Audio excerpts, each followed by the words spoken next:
What's up mga kapamilya at kapuso?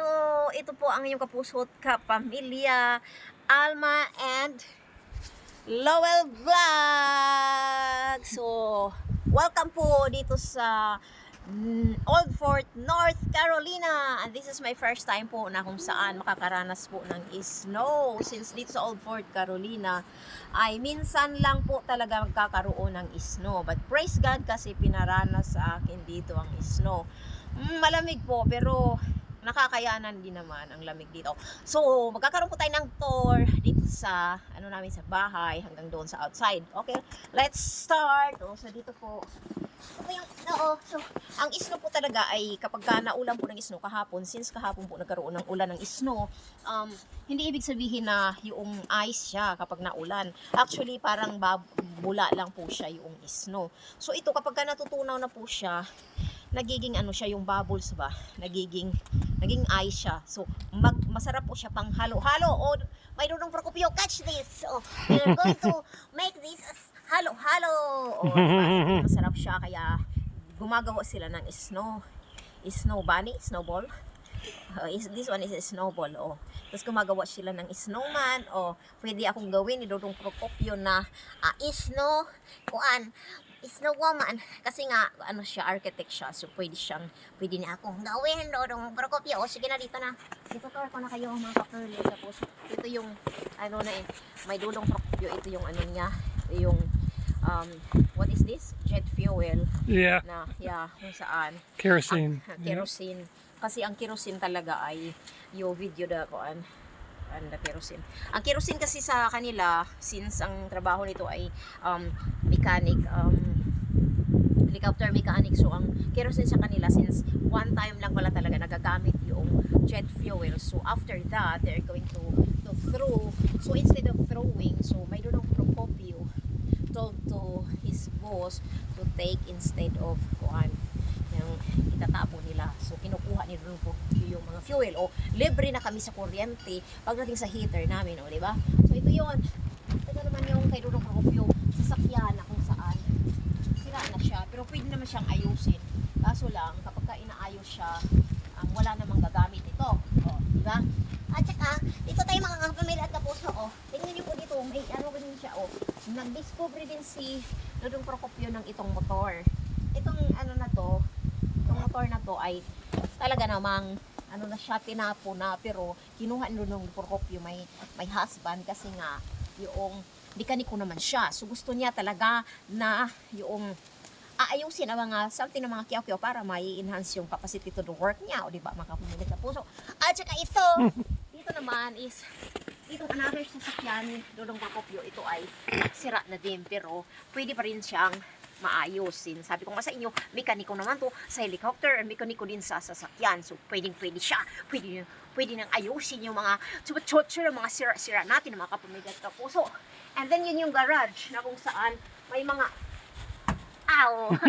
may mga ming-ming doon. Gumagawa tayo ng yun nga, snowball. So pwede kong titirahin si Dudong Procopio dito, snowball natin. At ito tayo mga kapamilya at kapuso. Ito yung in front of our house. So dito, alam niyo mga kapamilya at kapuso, mas maganda pa yung mga bahay niyo diyan sa Pinas kaysa sa dito sa kanila. Kasi kahoy lang ito. So ang semento lang niya ay ilan lang. So sa ibaba lang yung semento niya.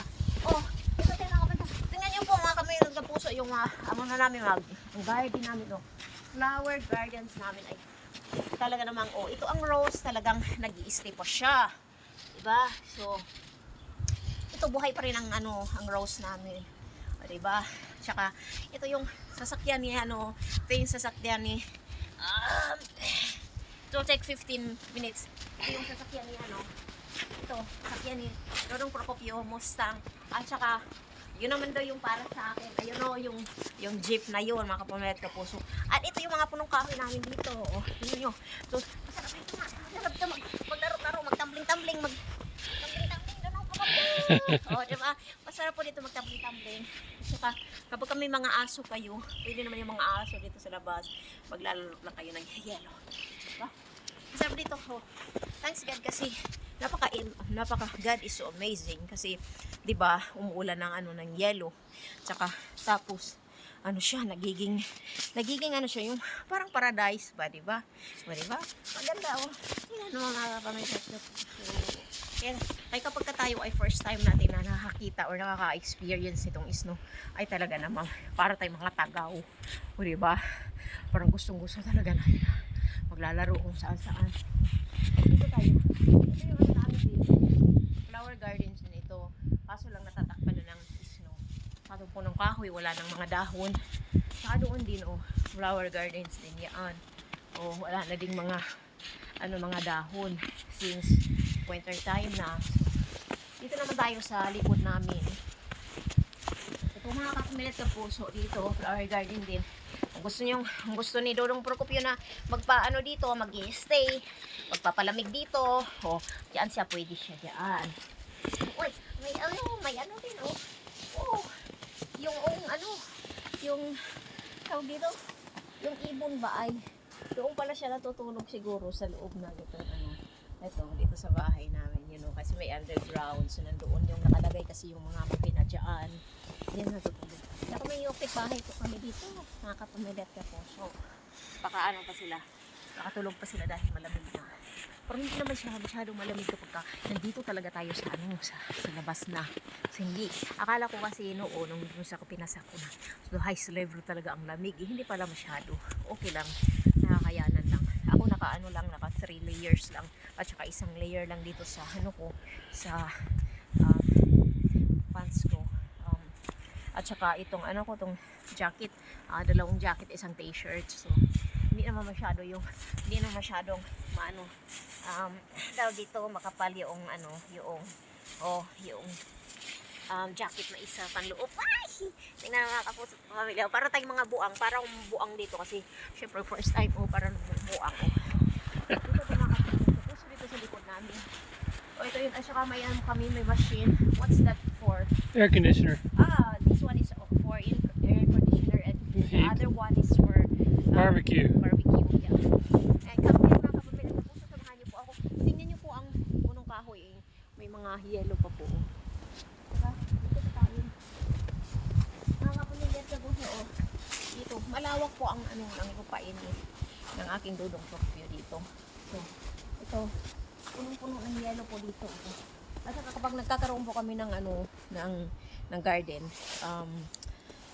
what is that there? It's going to be a greenhouse. Sa greenhouse namin. Doon yung greenhouse namin. Can you show them the greenhouse? Okay, so doon po kami nagkakaroon ng garden na kung saan. Maganda po dito kapag may garden ka dito. Kung anong halaman kasi maganda yung lupa nila. Kaso lang ang problema po dito kapag may garden po tayo, marami pong kalaban, rabbit. There are lots of enemies just such as rabbit, what else? Foxes, coyotes, hawks. Kapag nagtatanim ka dito ng mais, maganda naman siya. Kaso lang yun nga, napakadaming kalaban talaga. Kinakain talaga nila. Tsaka, pero okay lang naman, noong nagkaroon kami ng garden, it's okay kasi nga, na nakaka-harvest pa rin kami. Andun ang Panginoon na nagpo-protection. Tatandaan po natin na kapag may mga pananim po tayo, unang-una po talaga naman na kapag binibigay natin yung tithes and offerings sa Panginoon, yung 10% na kung saan yun yung kita natin, binibigay natin sa Panginoon at saka yung will offering natin, tunay nga na andun yung pagpuproteksyon ng Panginoon sa atin. So tatandaan po natin mga kapamilya at kapuso na kapag sinusunod natin ang Diyos, we are truly protected by His precious blood. O diba, yun ang kagandahan kapag nasa Panginoon tayo. So dito po tayo mga kapamilya at kapuso. By the way, noong nakaraan po pala, mga kapamilya at kapuso, dito kasi sa US, meron kami nakilala na Pinay na kung saan ang anak. So yun, one of our missions, na para tulungan sila, mapapakain sila. So praise God kasi God is there to use us, to help people who are poor and needy, But it is really up to God kung sino yung gusto niyang patutulungan sa amin. So dito ka tayo mga kapamilya sa puso. Dito, diba? Sarap dito mga kapamilya sa puso. Wala talaga mga buang-buang ko. Diba? Halika yung mga kapamilya sa puso. Maglalaro tayo dito. Yun lang mga kapamilya family at Kapuso. Thank you so much for watching. God bless.